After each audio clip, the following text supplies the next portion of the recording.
अपनी आंखें बंद करें और ध्यान से सुने। यह सिर्फ एक कहानी नहीं, एक आईना है उस सोच का जो गरीब और अमीर के बीच अदृश्य दीवार बनाती है।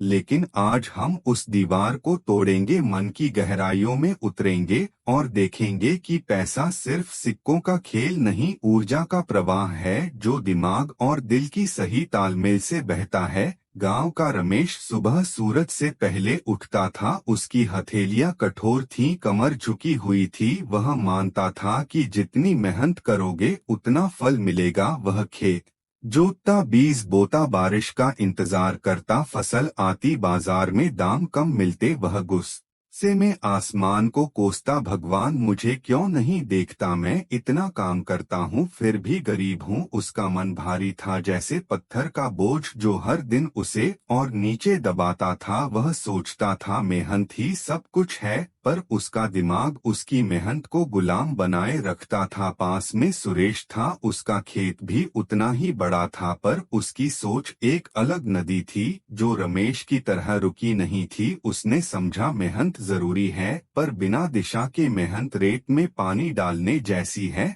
उसने किताबें खोली, बाजार की नब्ज पकड़ी, सीखा कि कब क्या बिकता है। उसने खेत को दूसरों से जोतवाया, समय बचाया और उस समय को मन का खेत जोतने में लगाया। उसने जाना कि पैसा पसीने से नहीं, दिमाग की सही चाल से आता है। उसने एक छोटी मंडी खोली, फिर व्यापार शुरू किया। उसका मन हल्का था जैसे हवा में उड़ता पंछी जो जानता है कि हवा का रुख कैसे पकड़ना है। रमेश का मन कहता था किस्मत मेरे साथ नहीं, पर सच ये था कि उसका मन जंजीरों में था। वह सोचता था पैसा पसीने से टपकता है, पर पैसा ऊर्जा है जो तब बहती है जब मन खुला हो, जब सोच आजाद हो।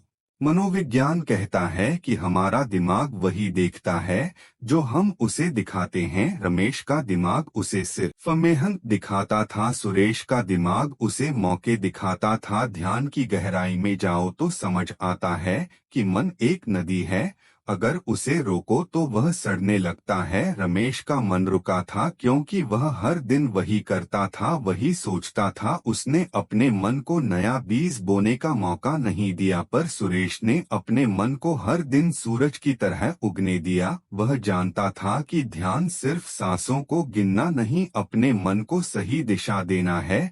पैसों की ऊर्जा का रहस्य क्या है, यह समझ की पैसा वहां जाता है जहां विश्वास है, जहां साहस है। रमेश विश्वास करता था कि मेहनत ही काफी है, पर सुरेश विश्वास करता था कि मेहनत और समझ का मेल ही रास्ता बनाता है। मनोविज्ञान कहता है कि हमारा विश्वास हमारी हकीकत बनाता है। अगर तुम मानते हो कि तुम गरीब हो तो तुम्हारा मन वही रास्ता चुनेगा। अगर तुम मानते हो कि तुम बढ़ सकते हो तो तुम्हारा मन उस रास्ते को ढूंढेगा। गरीब आदमी कहता है कर्म कर फल मिलेगा, अमीर आदमी कहता है ज्ञान ला, सही जगह कर्म कर और फल तू खुद चुन। कर्म जरूरी है, पर बिना ज्ञान के कर्म अंधा है, जैसे रात को बिना चांद के रास्ता ढूंढना और ज्ञान बिना कर्म के बंजर है। सोचते रहो करते कुछ मत, इसलिए गरीब और गरीब होता जाता है क्योंकि वह बस हाथ हिलाता है, और अमीर अमीर होता जाता है क्योंकि वह पहले सोचता है फिर सही जगह हाथ लगाता है। अगर तुम आज सोच रहे हो कि मेरी किस्मत क्यों नहीं बदलती, तो रमेश की तरह मेहनत मत करो, सुरेश की तरह सोचो, क्योंकि दुनिया में पैसे का खेल मेहनत का नहीं समझ का है। अब आंखें खोलो और सोचो तुम रमेश बनोगे या सुरेश, क्योंकि यह कहानी तुम्हारा आईना है।